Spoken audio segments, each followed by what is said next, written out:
Hi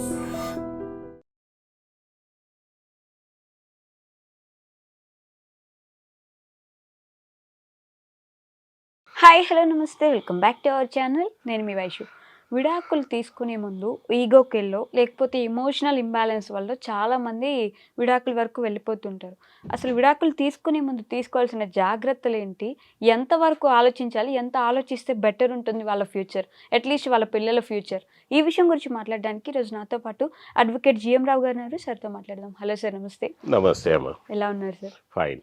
so divorce అనేది ఈ మధ్య కాలంలో బాగా వినిపిస్తున్నది ఏంటంటే, కలిసి ఉండి ఇబ్బంది పడడం కంటే విడిపోయి హ్యాపీగా ఉండడం is a better choice, better option. So ఎప్పుడు కూడా రెండేదే చూస్ చేసుకోండి అని. ఏంటి నిజం? విడిపోయి హ్యాపీగా ఉండడం బెటర్ అంటారా, కలిసి ఉండి కష్టపడడం బెటర్ అంటారా? ఇప్పుడు మనకు స్టాటిస్టిక్స్ తీసుకున్నాం అనుకోండి, నేషనల్ జ్యుడిషియల్ డిపార్ట్మెంట్ అనేది వెబ్సైట్ ఉంటుంది. దాంట్లో స్టాటిస్టిక్స్ తీసుకుంటే అందట్లో highest cases are divorce cases only. Okay. విడిపోయి హ్యాపీగా ఉందాం అనుకునే వాళ్ళు పెళ్లి చేసుకోవడమే వేస్ట్.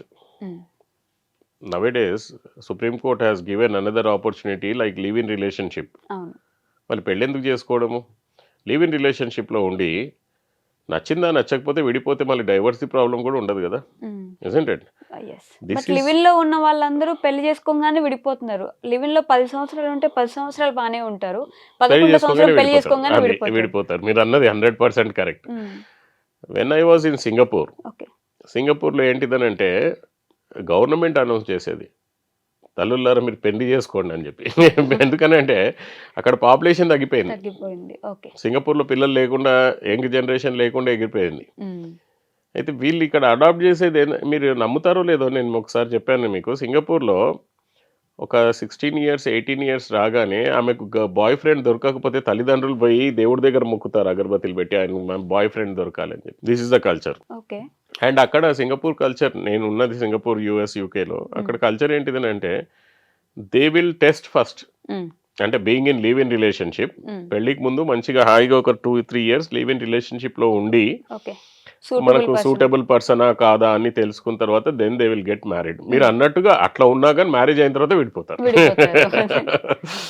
సో ద ప్రాబ్లం ఎక్కడ వస్తుందని అంటే అండి, ఎప్పుడైతే ఒక అటాచ్మెంట్ ఉండదో, ఒక టైఅప్ ఉండదో, అంటే బాండింగ్ అనేది మనకు, మ్యారేజ్ అనేది ఒక బాండింగ్ అయిపోతుంది. డెఫినెట్గా take it granted, he is my husband, she is my wife. Okay. అదే లివ్ ఇన్ రిలేషన్షిప్లో ఉన్నప్పుడు there is no attachment, there is no bond between them అని అంటే ఎప్పుడైనా వదిలేయచ్చు పోయి. కానీ అప్పుడు మాత్రం ఇద్దరికి అట్రాక్షన్ ఉంటుంది. అమ్మో నేను ఏమన్నా అంటే ఈమె వెళ్ళిపోతుందేమో అని చెప్పేసి. పెళ్లి కాగానే నేను ఏం తిట్టినా కానీ పడి ఉంటుందని అనుకుంటారు, ఇజంట్ ఇట్? సో ఎప్పుడైతే మ్యారేజ్ గురించి వస్తుందో, ఇప్పుడు పాతకాలంలో ఏంటిదనంటే ఒకటే మ్యారేజ్, ఏది జరిగినా కానీ సమాజం అనేది ఉండేది. ఇప్పుడు సమాజం లేకుండా పోయింది. సమాజంతో పని లేదు, పరువుతో పని లేదు. Single mother go in Germany work, single mother వేరే ఏదో దేశంలో పోయి పని చేసుకో, సింగిల్ మదర్ హైదరాబాద్లోన సొసైటీ ప్రాబ్లం బెంగళూరులో వెళ్ళి పని చేసుకో. They are living singly, isn't it? So ఈ డివోర్స్లో మనకు తీసుకోవాల్సిన ప్రాబ్లమ్స్ ఏంటిదంటే, first of all both of the persons like wife and husband చిన్నగా గొడవలు వస్తున్నాయి అనగానే they have to think the cause of this గొడవలు, దేని గురించి వస్తున్నాయి గొడవలు అని చెప్పేసి. 99% ఆఫ్ ద గొడవలు ఎందుకు వస్తాయి అంటే, నేను పని చేస్తున్నాను నువ్వు పని చేయట్లేదు, లేకపోతే నేను ఇది చేస్తున్నాను నువ్వు ఇది చేయట్లేదు. ఓకే, నేనే ఎందుకు ఇంటి పనులు చేయాలా. నెక్స్ట్ థింగ్ వచ్చేసి ఈగో. ఈగో అనేది చాలా గ్రేట్ రోల్ ప్లే చేస్తుందండి డివోర్స్లో. ఓపెన్గా చెప్తున్నాను నేను. నిజంగానే ఇబ్బంది పడుతున్నాము. అప్పుడు ఏంటంటే ఉమెన్కి అంత రాచి రంపాన పెట్టినా వాళ్ళు ఓన్గా బ్రతకలేరు, ఫినాన్షియల్ ఇండిపెండెన్స్ లేదు కాబట్టి వాళ్ళు అంత కష్టపడి కూడా ఇబ్బంది పడుతూ అక్కడే ఉన్నారు. మాకేం అవసరం అంత, ఇప్పుడు అంత అయిపోయింది. అయితే నేను ఇప్పుడు చెప్తున్నట్టుగా ఇప్పుడు ఎట్లా అయిపోయిందంటే, వైఫ్ అండ్ హస్బెండ్కి గొడవ వస్తే ఆ అమ్మాయి తల్లిదండ్రులు, వాడు అట్లా తిట్టాడా, నువ్వు వచ్చేసి తర్వాత చూసుకుందాం మనం, లేదమ్మా అట్లా కాదు నువ్వు అక్కడ ఉండు అనేటట్టు లేదు. అంటే వర్క్ చేద్దామనే క్వశ్చనే లేకుండా పోయింది ఈగో. ఇంకా డేంజర్ ఈగో ఏంటిదనంటే, ఆ వైఫ్ అండ్ హస్బెండ్ మధ్యలో గొడవలు వచ్చేసి పెద్దల వరకు వస్తాయి. ఇటు వైఫ్ ఫాదరు, ఇటు పిల్లోడు ఫాదరు, పిల్లోడు మదరు, వైఫ్ ఫాదరు. అక్కడ ఆమె వీళ్ళ ఫాదర్ మదర్ని తిట్టడము, వీడు వీళ్ళ ఫాదర్ మదర్ని తిట్టడం. అవును. అయితే ఇప్పుడు ఈగో ఎక్కడ పెరిగిపోయిందని అంటే ఆ వైఫ్ కంటే ఎక్కువ ఈ తల్లిదండ్రులకు పెరిగిపోయింది. వాడు అట్లా అంటాడా, వాని అంతు చూస్తా అని చెప్పేసి. ఈ ఈగో వల్ల ఏంటిదంటే అండి మొత్తం ఎక్కడి వరకు నాశనం అవుతుంది. ఇప్పుడు ఈ వైఫ్ అండ్ హస్బెండ్ వాళ్ళు ఎక్కడి వరకు చూస్తున్నారు, డైవర్స్ అంటున్నారు అంతే. ఎవరికైనా తెలుసా డివోర్స్ తర్వాత ప్రాబ్లమ్స్ ఏమొస్తాయని చెప్పి వాళ్ళు ముందు ఆలోచించాలి కదా. అందట్ల ముందు ఫస్ట్ డివోర్స్ వరకు వచ్చింది అని అంటే ఫస్ట్ వాళ్ళ మిస్టేక్స్ ఏంటిది వాళ్ళు ఆలోచించుకోవాలి. ఓకే, వాళ్ళ మిస్టేక్స్ యాక్సెప్ట్ చేయాలి. కానీ ఇప్పుడు ఒక హస్బెండ్ వెళ్ళి వైఫ్ ముందర సరే నాది తప్పు అయిపోయింది, నాది ఈ మిస్టేక్స్ అది ఇది అని అంటే ఆమె నాకు అవసరం లేదని అంటుంది. ఆమెది ఈగో. నేను చెప్పినా కదా నేను రాను. నేను అసలు ఆ ఈగోలో ఉన్నందువల్ల ఇది నేను నా దగ్గరకు వచ్చే client either wife or husband first of all sir నాకు ఇట్లా పరిస్థితి ఉంది అని చెప్పి రాగానే వాడికి ఇమీడియట్గా డైవర్స్ గురించి ఆలోచించు లేకపోతే ఇది ఇది అని చెప్పను నేను. బాబు ఫస్ట్ ఆఫ్ ఆల్ నువ్వు కలిసి ఉండడానికి చేయాల్సిన ప్రయత్నాలు 200% చెయ్యి. వైఫ్కి అయినా కానీ హస్బెండ్కి అయినా కానీ ఇది ఫస్ట్ చెప్తాను, 200% చెయ్యి. లాస్ట్కి 50 మంది ముందర కాళ్ళు కూడా పట్టుకో, వస్తుందా చూడు. అంత దిగు. ఎందుకు దిగాలి మనము, ఎందుకు దిగాలి అంత దూరము అని అంటే మన మనసు ఇరిగిపోవాలి ఇంకా. అప్పుడే కానీ ఒక పర్సన్ ఈ రిగ్రెట్ చేయకూడదు. మళ్ళీ నేను డివోర్స్ అన్నది మాత్రము కరెక్టే అనుకోవాలి. లేదా మామూలుగా డైవోర్స్ అని చెప్తే మనకు మనసులో ఉండిపోతుంది, నేను ఎందుకు వదిలేశాను, అసలు అమ్మాయి మంచిది, వాళ్ళ తల్లిదండ్రుల వల్ల నేను వదిలేసుకున్నానేమో అని చెప్పి ఈ రిగ్రెట్ ఉంటే జీవితం అంతా బాధపడతారండి. ఒక తప్పు చేశాననే మనసులో వచ్చింది అనుకోండి జీవితం అంతా బాధపడతారు. కాబట్టి మొత్తం మనసు ఇరిగేదాకా ప్రయత్నం చేయండి ఇద్దరి తరఫు నుంచి. తర్వాత కరెక్టే, ఇంకా నాకు సెట్ కాదు ఇది అన్ని అప్పుడు వచ్చిన తర్వాత అప్పుడు డివోర్స్ కి ప్రిపేర్ అవ్వండి. అలాంటి ఆ సిచ్యువేషన్ వచ్చేంత వరకు ప్రయత్నించండి, మాక్సిమం గా ప్రయత్నించండి అంటాను నేను. ఎందుకంటే రేపటి దిన మీ మనసులో ఎట్లాంటి తప్పు ఉండదు, ఎట్లాంటి బాధ ఉండదు. ఈ ప్రయత్నాలు చేయలేదనుకోండి అప్పుడు మీకు బాధ ఉంటుంది. ఇప్పుడు హస్బెండ్స్ ఈ తప్పు ఒప్పుకొని పోనీ కావాలంటే నీ ఇంట్లోనే ఉంటానని చెప్పి నీ ఇంట్లోనే ఉన్నా కానీ వైఫ్ కాల్తో తన్నిన రోజులు కూడా ఉన్నాయి. ఓకే, సో వైస్ వర్సా కూడా ఉంటుంది. నేను ఒకటే చెప్పట్లేదు. ఇప్పుడు వైఫ్ కి ఆమె కలిసి ఉంటానని అంటే వీడికి కూడా భయం, ఈసారి వచ్చే ఎవిడెన్స్లు ఏమైనా కలెక్ట్ చేసుకుంటుందా అని చెప్పేసి. సో ఆ నమ్మకం తెగిపోక ముందే వీ హ్యావ్ టు ప్యాచప్. ఒకవేళ బ్రేకప్కి వస్తుందంటే కూడా మళ్ళీ చెప్పేది ఏంటంటే ఇద్దరు తరఫు నుంచి 200% ఎఫర్ట్స్ పెట్టండి. అంటే బట్ ఒక్కసారి ఏదైనా ఒక చిన్న గీత వచ్చిందంటే అది అంత ఈజీగా పోదు. మీరు అన్నట్టు వెనక్కి వస్తే ఎవిడెన్స్ కలెక్ట్ చేసుకోవడానికి వచ్చిందా అంటే నమ్మకం పోయింది కదా. అదే అండి, ఫస్ట్ ఆఫ్ ఆల్ మిస్టేక్ ఎక్కడ చేయకూడదని అంటే they must not start any legal proceedings. Once the legal proceeding is started the marital life came to an end. Calls record చేసుకోవడం అట్లాంటి ఏమైనా చేశాము లేదా నేను పోలీస్ స్టేషన్లో ఒక్కసారి కంప్లైంట్ ఇచ్చిన తర్వాత ఇవన్నీ వేస్ట్. ఇంకా పోలీస్ స్టేషన్లో ఒక్కసారి కంప్లైంట్ ఇచ్చిన, కోర్టులో కేసు వేసినా కానీ అయిపోయింది. నేను చెప్పేది ఈ కోర్టు కేసులు ఇవన్నిటికీ ముందు. ఓకే, ఇంకా లాస్ట్కి ప్రయత్నాలు జరిగిపోయిన తర్వాత ఇంకా నా వల్ల కాదు అనుకున్నప్పుడు ఇవి ఎందుకు ఈ 200% ఎఫర్ట్ పెట్టాలి, ఎందుకు డైవర్స్ తీసుకోవాలి అనే ముందు మనం ఆలోచించాల్సింది ఏంటంటే డైవర్స్ ఎఫెక్ట్స్ ఏముంటాయి, ఎవరికి ఎఫెక్ట్ ఉంటుంది ఎక్కువగా చెప్తానండి. 2 సిచ్యువేషన్స్ మేజర్గా తీసుకుందాము.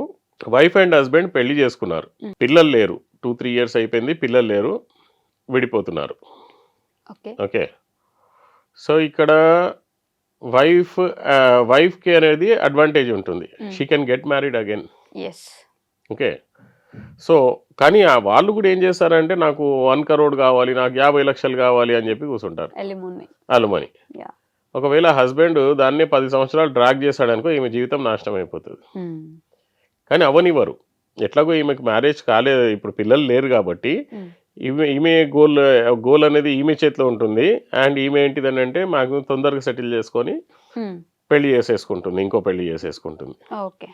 సెకండ్ సిచ్యువేషను, పిల్లలు ఉన్నారనుకోండి, ఒక పిల్ల, ఒక బాబు, ఒక పిల్ల ఎవరో ఉన్నారనుకోండి వైఫ్కి, అండ్ ఆమెకు పెళ్లి చేసుకోవాలి అని ఉందనుకోండి, ఎవరైనా రెడీగా ఉంటారు అట్లాంటి వాళ్ళకి కూడా.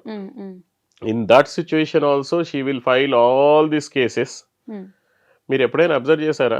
హస్బెండ్ వైఫ్ మీద కేసెస్ ఫైల్ చేయడానికి లేదు, చేస్తే ఓన్లీ డైవర్స్ కేసే ఫైల్ చేయాలి. కానీ వైఫ్ మాత్రం 498 మెయింటెనెన్స్, తొక్కాతోలు అన్నీ వేసే అవకాశాలు మన ఇండియాలో ఉన్నాయి. ఇవన్నీ ఎందుకు వేస్తారు అనుకుంటున్నారు మీరు? మ్యాక్సిమంగా only to get the sympathy from the society.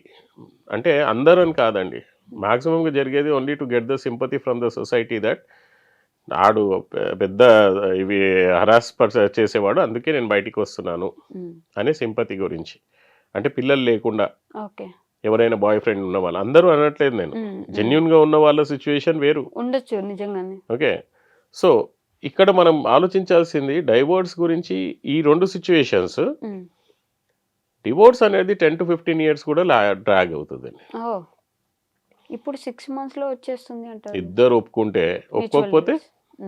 ఒప్పుకోకపోతే కంటెస్టెడ్ డివోర్స్ అయితే 5 years in lower court, 5 years in high court, 5 years in supreme court.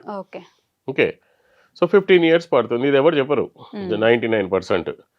So ఇప్పుడు డివోర్స్లో ఎంత ప్రాబ్లం ఉందనంటే, first of all property disputes, second వచ్చేసి చిల్డ్రన్ డిస్ప్యూట్, థర్డ్ వచ్చేసి emotional dispute, fourth వచ్చేసి financial dispute.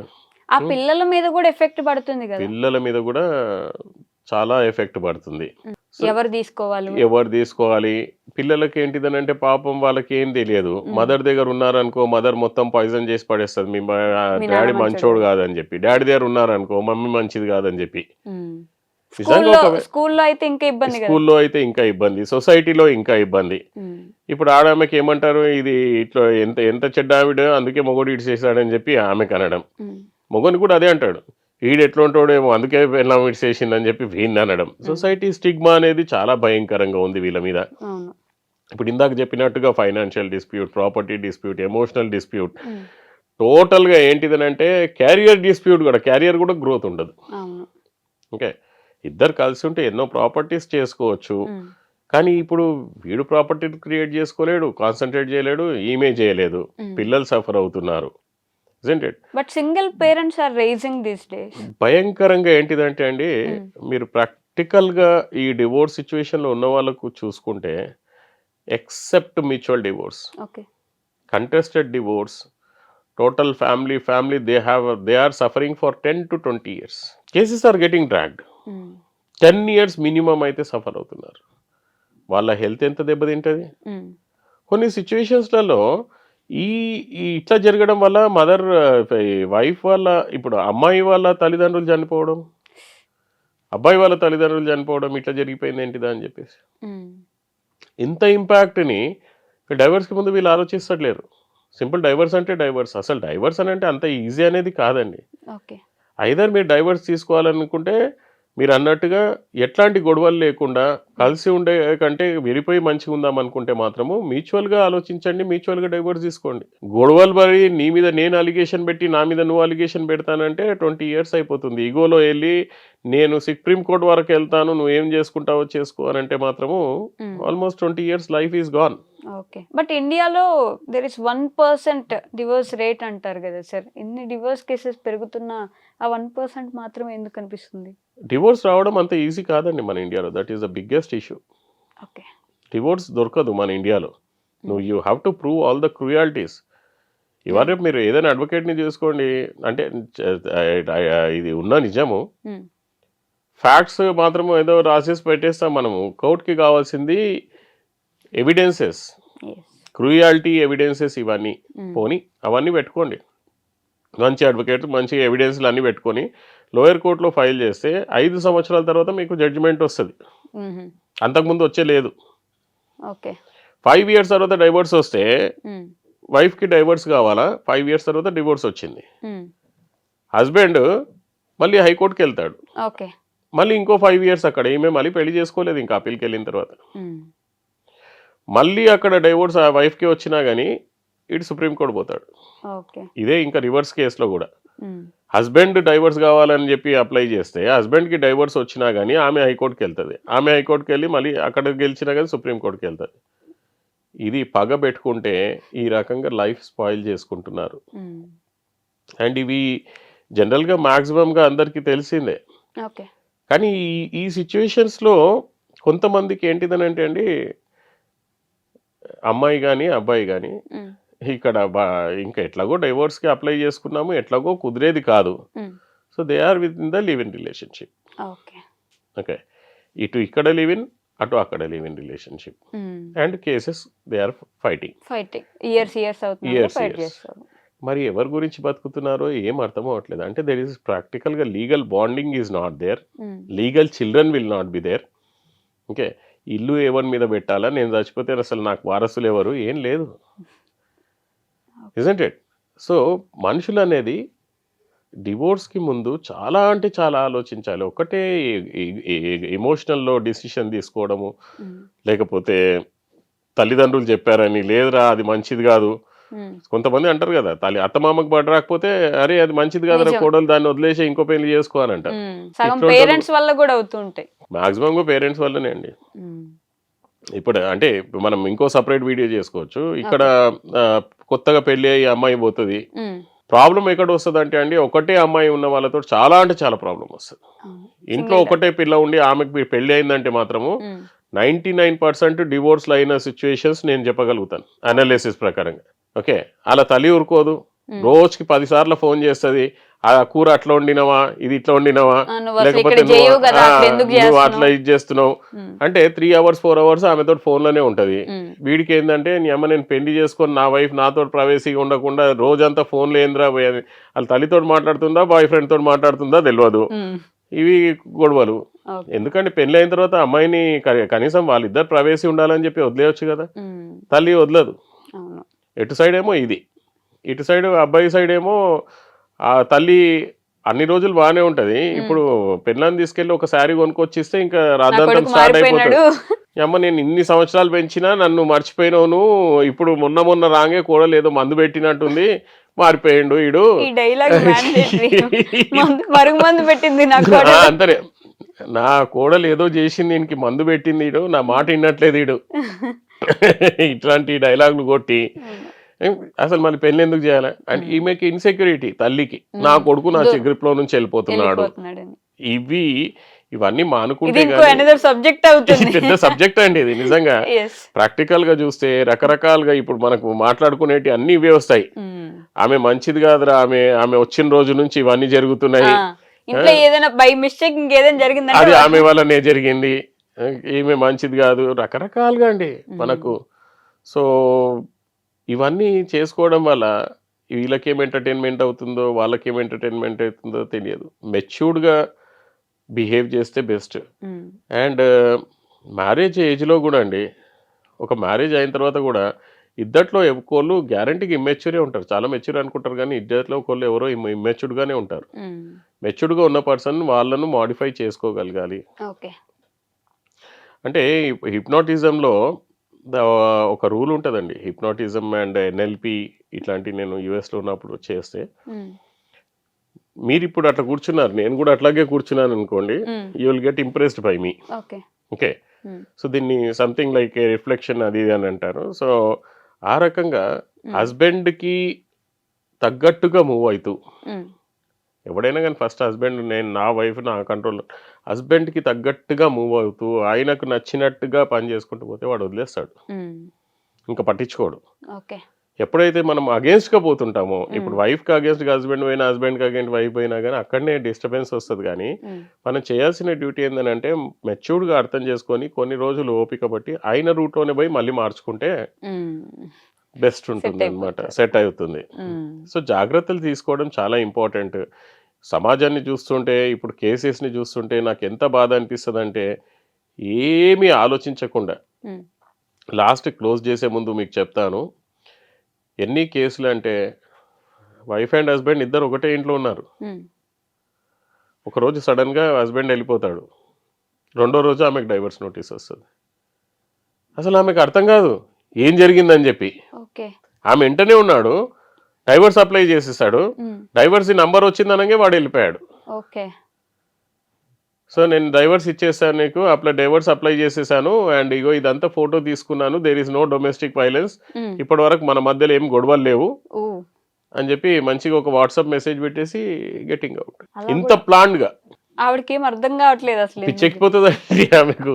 అంటే మీరు సడన్ గా వెళ్ళిపోయి నాకు డైవర్స్ అని అంటే, కానీ ఆలోచించాల్సింది ఏందనంటే అసలు ఈమె ఎంత టార్చర్ పెట్టి ఉంటుంది అనేది కూడా ఆలోచించుకోవాలి. అంటే ఇద్దరు టేక్ ఇట్ గ్రాంటెడ్ అని మాత్రం ఎవ్వరికి అనుకోవద్దండి.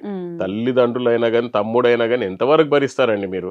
ఇప్పుడు మీరే నా ఓన్ రిలేటివ్ అనుకోండి, నేను మీకు రోజు ఒక తిట్టి ఇది అది చేస్తే ఒక రోజు నా వల్ల కాదని చెప్పి మీరు ఎక్కడో వెళ్ళిపోతారు. బ్లడ్ రిలేషన్ అయినా కానీ మీరు ఉండరు. కరెక్ట్. అక్కడి వరకు తెచ్చుకోకుండా ఉండాలి మనం. సో నేను ఇప్పుడు మేజర్గా చెప్పాల్సింది ఏంటంటే డివోర్స్ తీసుకునే ముందు 200% ఇద్దరు సైడ్ నుంచి ట్రై చేయండి. అండ్ డివోర్స్ తీసుకునే ముందు అని అంటే ఆ థాట్ వచ్చినా కానీ, and before going to the police, before filing any cases, ఒక్కసారి మీరు కేసు ఫైల్ చేస్తే that is the end of your life. ఇక్కడ నుంచి గ్యారంటీగా ఏమంటారంటే ఒకసారి కేసు ఫైల్ చేసిందంటే దాన్ని తెచ్చుకున్నావు అంటే నువ్వు మొగడవే కావని చెప్పి వీళ్ళకంటారు. ఈడు ఫైల్ చేసిందని అంటే వాళ్ళకు ఒక ఈగో వచ్చేస్తుంది. సో కేసెస్ ఫైల్ కాకముందు మీ ప్రయత్నాన్ని 200% పెట్టండి. And in your life time, once you file the divorce, you should never regret in your lifetime. Okay. That is the closing statement. Yes. Okay, sir. Thank you. Thank you, Amma.